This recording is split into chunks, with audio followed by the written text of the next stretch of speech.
Phone එකේ මොන හරි දෙයක් බලනකොට ඔයාට වැදගත් කියලා හිතෙන දෙයක් දැක්කම ඔයා මුලින්ම කරන්නේ ස්ක්‍රීන් ෂොට් එකක් ගන්න එක නේද?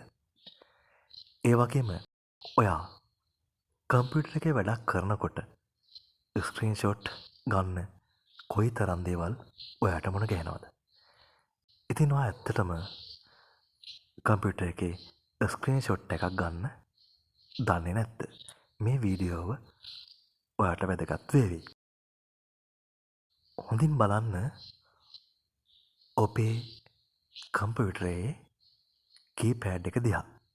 මේ කීපෑඩ් එකේ මේ තිරේ දිස්වන පරිදි වින්ඩෝස් කී එක සහ ප්‍රින්ට් ස්ක්‍රීන් ඔබට දකින්න ලැබේවි. මෙන්න මේ කී දෙක එකවර ඔබන්න. එවිට ඔබට අවශ්‍ය කරන ස්ක්‍රීන් ෂොට් එක ලබා ගන්න පුළුවන්. මේ විදිහට ගන්න ස්ක්‍රීන් ෂොට් ඔයාට ඔයාගේ කම්පියුටර් එකේ සේව් වෙලා තියෙනවා. ඉතින් ඔයාට අදාළ තැනට ගිහින් ඒ දේ පහසුවෙන් බලා ගන්න පුළුවන්.